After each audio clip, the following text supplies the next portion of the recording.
اچھا عثمہ، ایک ابھی یہ ہوا تھا، ایک یونیورسٹی ہے، فیڈرل یونیورسٹی ہے، اس کے جو وائس چانسلر ہیں ان کا ایک کیس ہوا تھا جو کہ بھائی فیڈرل ombudsman کے پاس گیا تھا. تو اس میں ہوا یہ کہ ان کے خلاف فیصلہ آیا کہ انہوں نے یہ کہا کہ جی ان کے اوپر ایلیگیشن یہ تھا کہ وہ جو ینگ ٹیچرز ہیں یا یونیورسٹی کے، ان کے اوپر وہ بار بار وہ بار بار یہ کہتے تھے کہ جی 35 سال سے زائد عمر کی خواتین کو ہارمونل مسائل کا سامنا رہتا ہے جو ان کی ذہنی استحکام اور کام کی کارکردگی کو متاثر کرتا ہے. یعنی انہوں نے کہہ دیا کہ جی زیادہ عمر ہے تو ان کے ہارمونل مسائل ہیں. اچھا ombudsman نے ان کے خلاف فیصلہ دیا اور کہا کہ بھائی تھوڑا سا کہا کہ آپ، ایک ہوتا ہے نا ایک سرسری سا ان کے خلاف ہو گیا. سینسور اس کا ٹرم ہے قانون میں. ہاں بالکل، ان کو وہ کر دیا سینسر. اس کے بعد کیا ہوا کہ جو ویمن ایکشن فورم ہے اور کچھ خواتین کی تنظیمیں، انہوں نے کہا جی ان کو ہٹائیں، ان کو ہونا نہیں چاہیے. تو جب ان سے پوچھا گیا، ان کی طرف کی بھی بات سنی گئی وائس چانسلر کی، تو ان کا یہ کہنا تھا کہ نہیں اب وہ ان کا نہیں، میں یہ بار بار اس لیے کہتا ہوں کیونکہ یہ ایک بایولوجیکل فیکٹ ہے اور ہمیں اس کی اویئرنیس اور سینسٹیوٹی بڑھانی چاہیے، اس لیے میں بات کرتا ہوں. تو انہوں نے بات کو گھما دیا.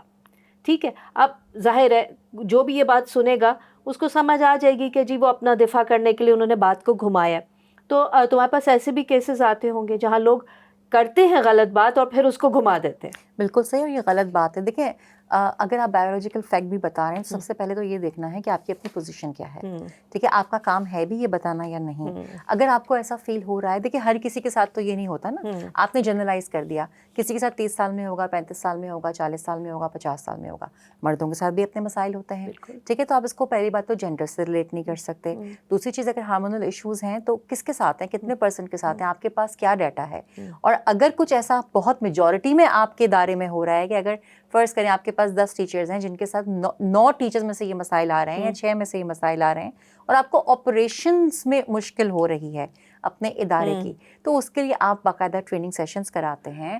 آپ اپنی سینئر اتھارٹی سے بات کرتے ہیں کہ کیا کرنا ہے. ایک پروسیس ہوتا ہے. آپ کسی کے اوپر ایلیگیشن نہیں لگا سکتے، آپ کسی کی کیپیسٹی کو ڈاؤٹ نہیں کر سکتے، اور اس قسم کے سویپنگ سٹیٹمنٹ نہیں دے سکتے، کیونکہ یہ باقاعدہ ہریسمنٹ کا حصہ ہے کہ آپ کیسے کہہ رہے ہیں، کیا پروف ہے آپ کے پاس. ٹھیک ہے، بایولوجیکل فیکٹ تو ہے، لیکن جن کے بارے میں آپ یہ بات کر رہے ہیں یہ فیکٹ ان پر اپلائی ہو رہا ہے یا نہیں. اگر ان پر اپلائی نہیں ہو رہا تو اکاؤنٹیبلٹی تو ہے، کیونکہ آپ سینئر ہیں، آپ نے اپنے ادارے کو مینیج کرنا ہے اور آپ اس طرح کے اسٹیٹمنٹس نہیں دے سکتے. تو آئی تھنک بہت صحیح فیصلہ تھا، ان کو وارن کرنا بہت ضروری تھا.